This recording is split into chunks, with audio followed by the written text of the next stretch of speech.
It's wacky, but it works.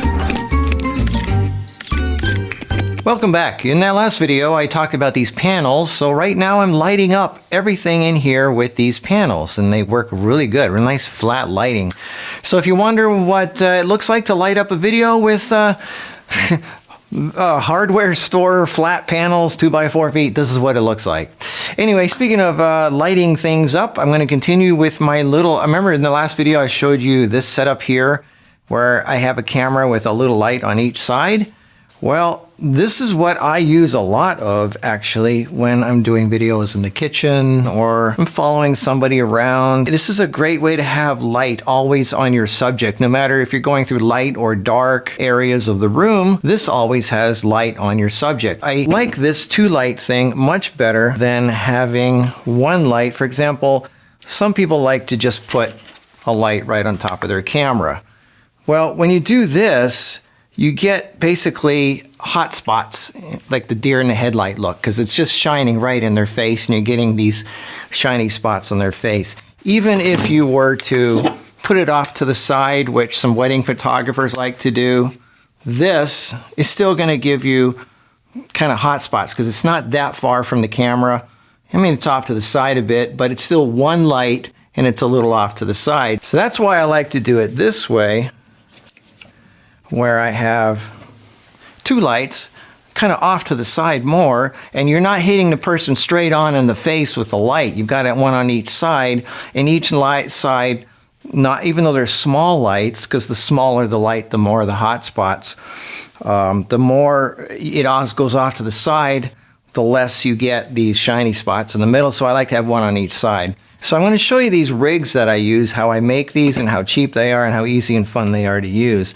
So these lights that I'm using right here are GU Infrared M40s. They're 40 watts. They're really nice. They're really bright as far as the little guys go. They're not perfect though. They have fan noise when they get hot and it's missing a dedicated on-off switch. Like you have to turn one of these dials to turn it on. That one. See, right now, I don't even know which one it is, because they look the same on both sides. And if you turn the wrong one, you're changing the color temperature accidentally. That's something I don't like about these. There's a 1/4 thread here, but there's also one on the bottom here, so you can turn this and put it on like this if you want, which is kind of cool, or like that. So this is it. This is the cage. Really, really lightweight. This is like, it's under a pound. It's really, really light. And it has two mounts on top here. This is by ZDO. It's only $27. These are really cheap. So what I like to do is I get these brackets, like this one. This is one of my favorite ones. This is a Neewer 11-inch dual flash bracket. You can put your camera in the middle, like this, and have something on each side, but that's not what I use them for. It's only $14. What I do is I mount them like this. Notice how there's a slot here, so you can push this thing, further closer. I like to push them out as far as possible. And then, so now I've got this, and then I put a light on each side. This is still pretty lightweight. This is also not just something that lights, it's also a stabilizing gimbal. It really stabilizes the camera a lot more than if you're just trying to hand hold the camera. This is kind of wobblier, and something like this stabilizes the movement a lot more. So that's two purposes. You can put a light on there and stabilize it. Some people like to use things like this. You got an L bracket, so you put the camera here like that. But again, the light's too close to the camera. There's one where it's off to the side more. But again, to me, it's too close to the camera. And I like to have two lights instead of one. All right, so this one here, this is a red one. This is $37. I like the nice anodized aluminum, really nice. It has threads on top. This one here is $37. This one here, it's a Neewer camera video cage film movie making kit, aluminum alloy with top handle, dual hand grip, and two 15mm rods. So if you want to use rods on your camera, you can do that too, but I don't use this.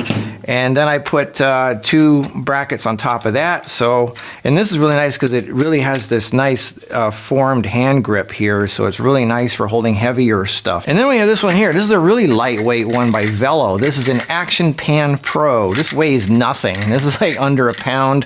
And again, you can put your camera here. It has a hot, cold shoe up here. So you can go like this with it. And the other cool thing about this one is this comes, where is it? This one here. This comes off. So instead of a two-handle one, You can have a one-handle one. So you have a stabilizer, and you can put the light on top if you want, or have brackets going out each side so you can move it nice and smoothly like this. You can go like low places. This is kind of cool. And then you have a two-handle system for stabilizing and mounting things to it. And I know there's small rig and they have cages and stuff like that, but these things that I'm showing you are a lot more lightweight and they cost a lot less than the small rig. This one only costs 30 bucks and it's only 14 ounces. It's very, very lightweight. Then we have this thing here. This is a really small, look at how compact this thing is. This thing, check this out. This is like a transformer. Put it over your shoulder, and now you've got a shoulder rig for stabilizing. But again, I don't care about the stabilizing part. I've got 2 1/4-20 threads here on top that I can screw.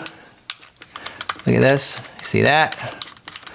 One there and one here. So now I have a camera stabilizing rig with lights mounted to it, and I can just walk around and light things up. Really cool from both sides. I have a whole box of brackets here that I've been collecting over the years, all kinds of stuff and handles. But another cool thing about these things is these handles, all of these, the handles come off, so you can just use a single grip handle and then mount something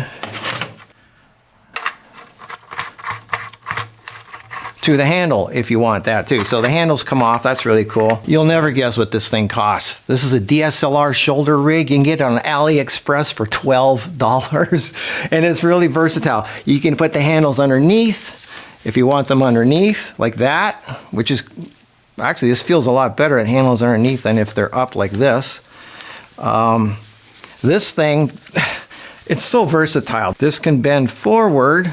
There's so many different configurations that this thing can do. If you don't want to wait to get it from China, you can get one from Walmart for $57, and it compacts down to a really small size. 12 bucks on AliExpress, $57 on Walmart. I'm going to give you a sample now. I got to use my model for a demonstration somehow in a video. Anyway, so here's a 2-light setup, which is cool because you got a light coming from each side.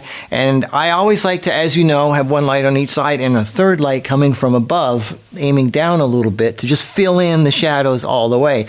So how am I going to get a 3rd light right here in the middle, aiming down up here without having like a big contraption and stuff?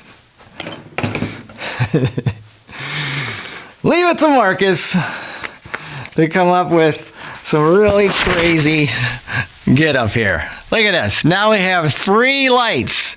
I got 2 down here and 1 up here coming down in the middle, and whichever way I look, yeah, that light's going to aim. So let's go on location now and see what this does. All right, so I have her standing in shade. Her face is blacked out. You can't see her face, and this is what it looks like from the camera when I look through it. That's what it looks like. All right, let me turn on the lights now. 1 on each side. That's 1 side. This is 2 sides. And that's what it looks like when I have 2 lights. Look at that. Pretty darn good, huh? All right, now let me put my hat on. I know, it's funny, but that's me. And now, this is what it looks like with 3 lights, 1 on each side and 1 from the top. So the light's coming from 3 different angles. It's nice and bright. Looks pretty darn good. And again, this is what it looks like without the lights. Big difference. Some of you are probably going to ask, what would it be like to have just the hat light on? Well, let's find out. All right, so this is no light at all. Let's turn on the hat light. Off the top of my head, I would say this is what it looks like. It's actually not bad. That's pretty good. So how does that compare with a light mounted right on top of the camera? So this is with the light mounted right on top of the camera. A lot of shiny spots all over the face. That's because you got 1 small light really close to the camera. But it's not bad.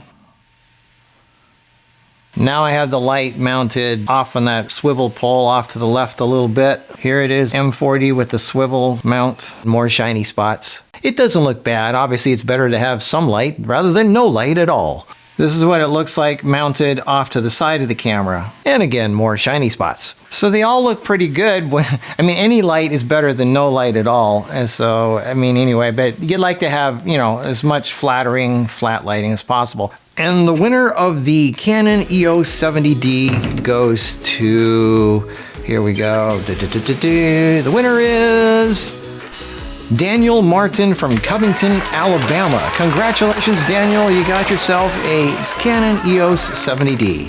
It's on its way to you right now. The rest of you, I hope you got something out of this video. It's kind of enjoyable. I love lights. I like cute, fun little things that illuminate my life. I hope I illuminate yours. I will see you in the next video. Bye-bye.